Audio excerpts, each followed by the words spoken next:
আমার একটা ছেলে আর একটা মেয়ে আছে। আমার ছেলেমেয়ের জন্মের পর থেকে আমি বিভিন্নভাবে সিদ্ধান্তহীনতায় ভুগছিলাম। আমার ছেলেমেয়েরা কোন দিকে যাবে? ডাক্তার হবে, ইঞ্জিনিয়ার হবে, নাকি অন্য কিছু হবে? এই যে একটা টেনশন, মানে মাথার ভেতরে ঘুরপাক খাচ্ছিল, কী হবে? কার মতো হবে? আমার বাচ্চারা কোন দিকে যাবে? তাদের ভবিষ্যৎ কী? বিভিন্ন কিছু নিয়ে খুব টেনশনে ছিলাম। স্বাভাবিকভাবে একটা মা তার সন্তানকে নিয়ে এরকম একটা টেনশন করবে, এটাই স্বাভাবিক।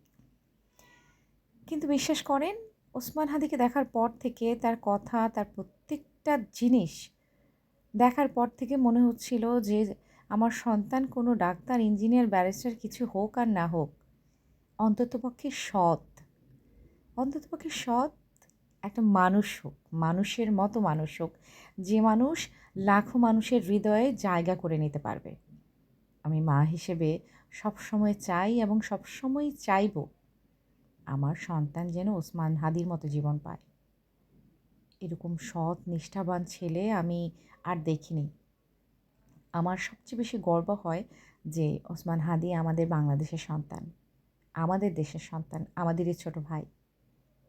তাই নির্দ্বিধায় একটা মা হিসেবে এরকম সন্তানের মা হওয়াটা প্রচণ্ড রকম গর্বের। আল্লাহ যেন পৃথিবীর প্রত্যেকটা মায়ের গর্ভে এরকম করে একটা হাদি অন্ততপক্ষে জন্ম দেন। আল্লাহ যেন এইরকম প্রত্যেকটা মাকে গর্ব করার মতো এরকম একটা ছেলে যেন দান করেন। ওসমান হাদি আল্লাহর খুব প্রিয় ছিল, সেজন্যই তাকে খুব দ্রুত নিয়ে গেছেন, খুবই দ্রুত নিয়ে গেছেন। মাত্র ৩২ বছর বয়স। আমার চেয়েও সে প্রায় ১২ বছরের, ১৩ বছরের ছোট, আমার এই ছোট ভাই। আল্লাহর কাছে দোয়া করি আমার ছেলেটা যেন ওসমান হাদির মতো হয়, এরকমই সাহসী, এরকমই সাহসী, যেন সৎ বলতে, সত্য কথা বলতে কোনো দিন তিল পরিমাণ ভয় না পায়। এরকম সত্য নিষ্ঠাবান একটা সন্তান প্রত্যেকটা মায়ের থাকা উচিত। প্রত্যেকটা মায়েরই এমন একটা সন্তান জন্ম দেয়া মানেই হচ্ছে গৌরবের।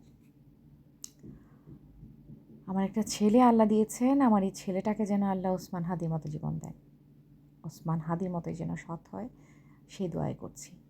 আমার জন্য, আমার সন্তানের জন্য যারা আমার এই ভয়েসটা শুনছেন সবাই দোয়া করবেন, সবাই দোয়া করবেন।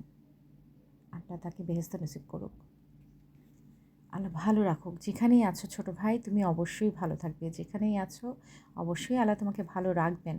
তোমার মতো সন্তান প্রত্যেকটা মায়েরই কাম্য।